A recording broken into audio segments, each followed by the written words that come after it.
Rasulullah menceritakan tentang Isra'-nya ke Baitul Maqdis. Semua tercengang, sama ada yang percaya ataupun yang tidak, dalam keadaan mengatakan seperti asatirul awwalin, dongengan-dongengan terdahulu. Ada yang menepuk dahinya, ada yang macam-macam sangkaan-sangkaan yang tidak berasas. Maka benarlah apa yang Allah Subhanahu wa taala menyatakan, wa ma ja'alna ar-ru'ya allati araynaka illa fitnatan lin-nas, dan tidaklah kami jadikan apa yang kamu lihat itu melainkan sebagai ujian kepada manusia.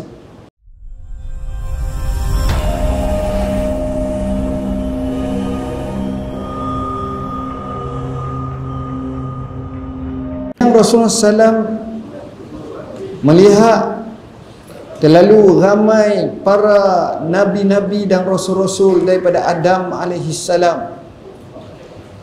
Kemudian Rasulullah SAW dikehadapankan untuk menjadi imam.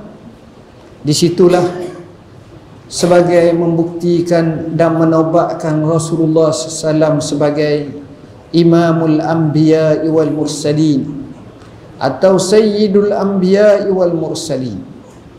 Seterusnya Rasulullah sallallahu alaihi wasallam dimi'rajkan daripada Masjidil Aqsa, dinaikkan bermula dengan langit yang pertama, ditemukan dengan Adam alaihissalam, dinaikkan kepada langit kedua, ditemukan dengan Nabi Allah Isa dan juga Yahya alaihimassalam, dinaikkan ke langit ketiga, ditemukan dengan Nabi Allah Yusuf alaihissalam, di mana Nabi Allah Yusuf dikatakan diberi kepadanya sejuzuk dari rupa paras yang amat menarik tampang. Kemudian dinaikkan kepada langit yang keempat, ditemukan dengan Nabi Allah Idris alaihissalam. Lalu dibacakan firman Allah Ta'ala, wa rafa'nahu makanan aliyya, dan kami angkatkannya pada kedudukan yang tinggi. Kemudian dinaikkan pada langit kelima, maka ditemukan Nabi Allah Harun alaihissalam. Dinaikkan kepada langit yang keenam, ditemukan dengan Nabi Allah Musa alaihissalam. Dinaikkan pada langit yang ketujuh, ditemukan dengan Nabi Allah Ibrahim alaihissalam. Kemudian Nabi Allah Ibrahim berkata, sampaikanlah daripadaku kepada umatmu salam, akri minni ummatakas salam, dan bagi tahu kepada mereka bahawa syurga ini tanahnya amat subur.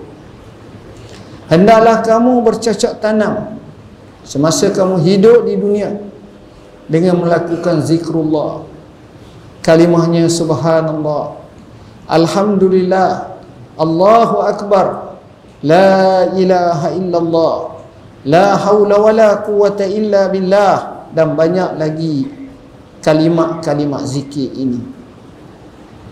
Hadirin hadirat yang dirahmati Allah, setelah daripada itu maka Rasulullah sallallahu alaihi wasallam dinaikkan lagi sehingga Nabi bertemu dengan Sidratil Muntaha.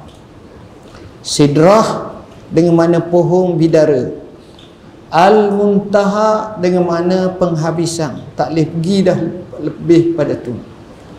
Dan Nabi lihat, Nabi kata, disitulah terdapatnya 4 sungai, nahrani zahirani wa nahrani batinani, 2 sungai yang zahir dan 2 sungai yang batin.